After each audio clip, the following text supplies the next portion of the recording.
Tallyprime additional cost for purchases எப்படி entry பண்றதுன்னு doubt கேட்டிருக்கீங்க. அதை தான் இந்த செஷன்ல பார்க்க போறோம். ஸோ நான் Santal Informatics Pvt Ltd அப்படின்ற கம்பெனி ஆல்ரெடி கிரியேட் பண்ணியிருக்கேன். ஸோ எனக்கு தேவையான லெஜர் ஸ்டாக் ஐட்டம்ஸ் எல்லாமே நான் கிரியேட் பண்ணி வச்சிருக்கேன். ஸோ இந்த கம்பெனில தான் நம்ம அடிஷனல் காஸ்ட் ஃபார் பர்ச்சேசஸ் எப்படி என்ட்ரி பண்றது அப்படின்றத பத்தி பார்க்க போறோம். First additional cost of purchases அப்படின்னா என்ன அப்படின்றத நம்ம தெரிஞ்சுக்கலாம். ஸோ நம்ம சப்ளையர் கிட்ட இருந்து ப்ராடக்ட் பர்ச்சேஸ் பண்றோம் அப்படின்னா நம்ம பர்ச்சேஸ் பண்ணக்கூடிய ப்ராடக்ட்கான packing charges, transport charges, loading and unloading charges, இந்த மாதிரியான அடிஷனல் காஸ்ட் நம்ம இன்வாய்ஸ்ல ஆட் பண்ணியிருப்பாங்க. ஸோ இதுதான் வந்து பாத்தீங்கன்னா அடிஷனல் காஸ்ட் ஃபார் பர்ச்சேசஸ். இந்த அடிஷனல் காஸ்ட்டுக்கும் சேர்த்து தான் நம்ம பேமெண்ட் பண்ற மாதிரி இருக்கும். ஸோ இதை வந்து நம்ம Tallyprimeல எப்படி என்ட்ரி பண்றதுன்னு பார்ப்போம்.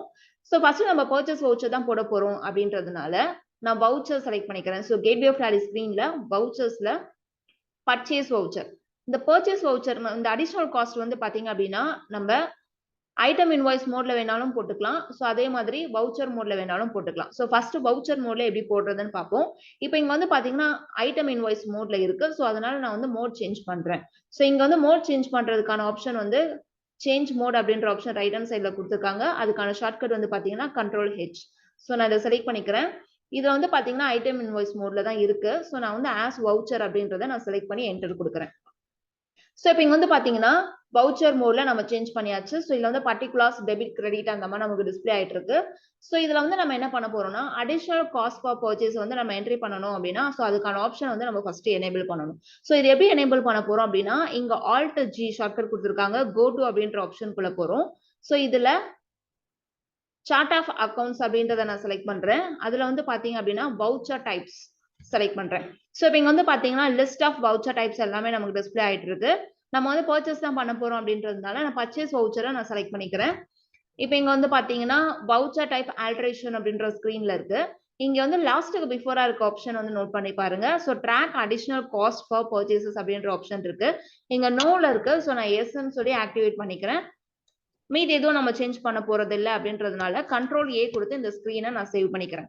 ஸோ இப்போ எஸ்கேப் கொடுக்குறேன். Again escape. ஸோ இப்போ நம்ம பர்ச்சேஸ்ல வந்து அடிஷனல் காஸ்ட் ஃபார் பர்ச்சேசஸ் அப்படின்ற ஆப்ஷன் வந்து நம்ம எனேபிள் பண்ணியாச்சு. ஸோ இப்போ இங்க வந்து பர்ச்சேஸ் பண்ண போறோம். ஸோ இங்க வந்து சப்ளையர் இன்வாய்ஸ் நம்பர் நான் கொடுத்துக்கிறேன். ஸோ அதே மாதிரி நம்ம எந்த டேட்ல வந்து இந்த இன்வாய்ஸ் பண்றோமோ ஸோ அந்த டேட்டை வந்து சேஞ்ச் பண்ணிக்கலாம். ஸோ F2 கொடுத்து நம்ம டேட் சேஞ்ச் பண்ணிக்கலாம்.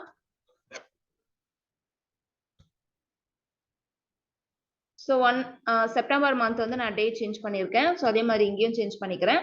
ஸோ இப்போ இங்க வந்து பாத்தீங்கன்னா எந்த சப்ளையர் கிட்ட இருந்து நம்ம ப்ராடக்ட்டை பர்ச்சேஸ் பண்ண போறோமோ அந்த சப்ளையர் நேம் நம்ம இங்க செலக்ட் பண்ண போறோம். ஸோ நீங்க ஆல்ரெடி லெஜர் கிரியேட் பண்ணி இருந்தீங்க அப்படின்னா உங்களோட சப்ளையர் நேம் இங்க டிஸ்பிளே ஆகும். இன்கேஸ் நீங்க கிரியேட் பண்ணல அப்படின்னா இந்த இடத்துல Alt+C ஷார்ட்கட் கொடுத்து கிரியேட் பண்ணிக்காங்க. ஸோ நான் ஸ்ரீவாரி சிஸ்டம்ஸ் அப்படின்ற கிரெடிட்டாஸ் செலக்ட் பண்ணிக்கிறேன். ஸோ இவங்க கிட்ட இருந்தா நான் பர்ச்சேஸ் பண்ண போறேன். ஸோ இந்த இடத்துல நான் ஃபுல்லா நான் என்டர் கொடுத்துக்கிறேன். ஸோ இப்போ இங்க வந்து நம்ம எவ்வளவுக்கு பர்ச்சேஸ் பண்றோம் அப்படின்னா நான் வந்து 1,08,000 அப்படின்னு நான் கொடுத்துக்கிறேன்.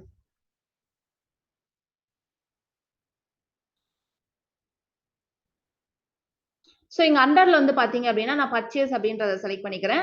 ஸோ பர்ச்சேஸ்ல வந்து பாத்தீங்க அப்படின்னா இங்க இன்வென்டரி அலோகேஷன் ஃபார் பர்ச்சேஸ் அப்படின்ற ஆப்ஷன்ல நேம் ஆஃப் த ஐட்டம் நம்ம என்ன ஸ்டாக் வந்து பர்ச்சேஸ் பண்ண போறோம் அப்படின்ற அந்த ஸ்டாக்கை செலக்ட் பண்ணிக்கலாம்.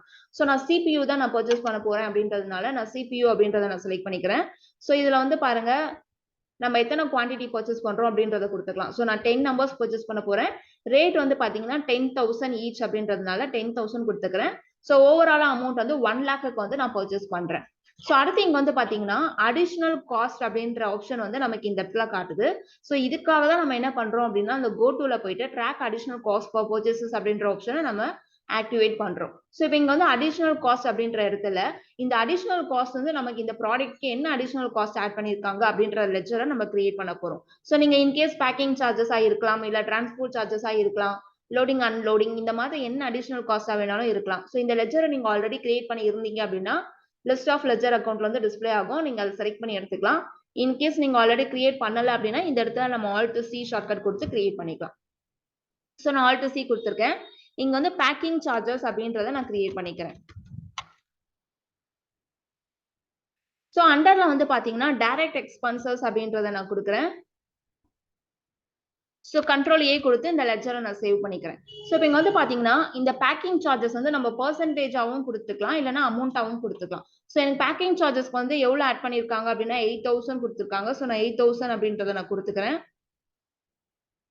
ஸோ இப்போ இங்கே வந்து பாருங்க, இந்த இன்வென்ட்ரி அலோகேஷன்ல நம்ம சிபியூ வந்து பர்ச்சேஸ் பண்றோம், 10 நம்பர்ஸ் பர்ச்சேஸ் பண்றோம் அண்ட் ரேட் வந்து பாத்தீங்கன்னா 10,000 ஈச்.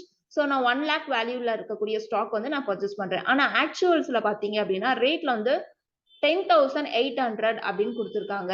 ஸோ அப்போ நம்ம ஓவராலா பே பண்ண போற அமௌண்ட் வந்து பாத்தீங்கன்னா 1,08,000. ஸோ அதாவது 1 lakhக்கு நம்ம ஸ்டாக் பர்ச்சேஸ் பண்ணினோம் அப்படின்னாலும் அதுக்கான பேக்கிங் சார்ஜஸ் 8,000 சேர்த்து 1,08,000 தான் நம்ம பே பண்ண போறோம். ஸோ அதனால வந்து பாத்தீங்கன்னா என்னோட ஸ்டாக்குக்கான ரேட் வந்து ஆட்டோமேட்டிக்கா இன்க்ரீஸ் ஆயிருக்கு. ஸோ 10,000 வர்த் உள்ள ஸ்டாக்கா இருந்தாலும் அதுக்கான பேக்கிங் சார்ஜஸும் சேர்த்து 10,800 அப்படின்ற மாதிரி காட்டுது. ஸோ நான் என்டர் கொடுக்குறேன். ஸோ அதே தான் வந்து பாத்தீங்கன்னா இந்த இடத்துல நமக்கு இங்க டிஸ்பிளே ஆகுது. ஸோ நான் என்டர் கொடுத்து சேவ் பண்ணிக்கிறேன். ஸோ இப்போ எஸ்கேப் கொடுக்குறேன். இந்த டைரக்ட் எக்ஸ்பென்சஸ் வந்து எங்க டிஸ்பிளே ஆகும் அப்படின்னு சொல்லி பாத்தீங்கன்னா ப்ராஃபிட் அண்ட் லாஸ் அக்கௌண்ட்ல டிஸ்பிளே ஆகும். ஸோ நான் கேட்வே ஆஃப் டாலி ஸ்கிரீன்ல profit and loss account select பண்றேன். இந்த ப்ராஃபிட் அண்ட் லாஸ் அக்கௌண்ட்ல வந்து பாத்தீங்கன்னா டைரக்ட் எக்ஸ்பென்சஸ் அப்படின்ற லெஜர் வந்து நம்ம கிரியேட் பண்ணினதுனால இந்த இடத்துல நமக்கு டிஸ்பிளே ஆகுது. ஆனா அதுக்கான அமௌண்ட் எதுவுமே வந்து இங்க என்ட்ரி ஆகல. ஏன்னா நம்ம வந்து வவுச்சர் மோட்ல போடும் பொழுது அந்த டைரக்ட் எக்ஸ்பென்சஸ் அந்த பேக்கிங் சார்ஜஸ்க்கான அமௌண்ட் வந்து என்னோட ஸ்டாக் ரேட்லயே ஆட் ஆகிறதுனால பர்ச்சேஸ்ல எனக்கு என்ட்ரி ஆகும். ஸோ தனியா வந்து டைரக்ட் எக்ஸ்பென்சஸ் வந்து அமௌண்ட் இங்க டிஸ்பிளே ஆகாது. ஸோ நான் எஸ்கேப் கொடுக்குறேன். இப்போ நம்ம ஸ்டாக் சம்மரி போய் பார்ப்போம். ஸ்டாக் சம்மரியில நான் கம்ப்யூட்டர்ஸ்ல சிபியூ அப்படின்றத பாருங்க.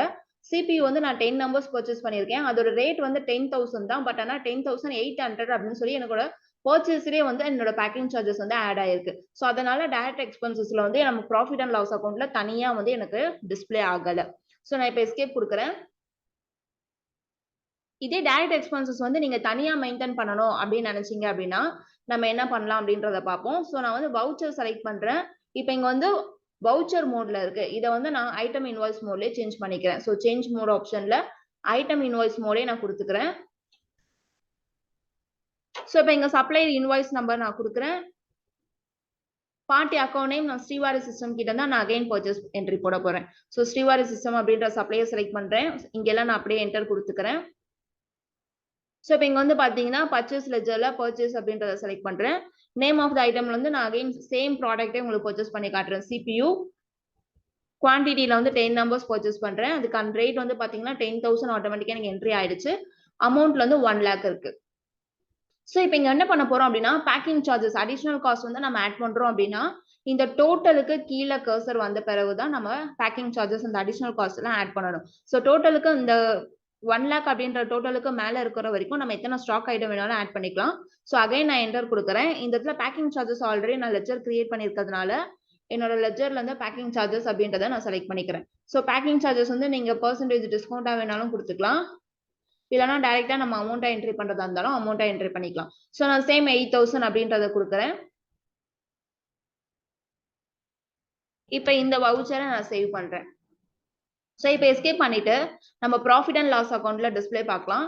இப்போ வந்து பாத்தீங்கன்னா ப்ராஃபிட் அண்ட் லாஸ் அக்கௌண்ட்ல டைரக்ட் எக்ஸ்பென்சஸ் வந்து 8,000 அப்படின்னு சொல்லி எனக்கு செப்பரேட்டா எனக்கு இங்க மெயின்டைன் ஆயிருக்கு.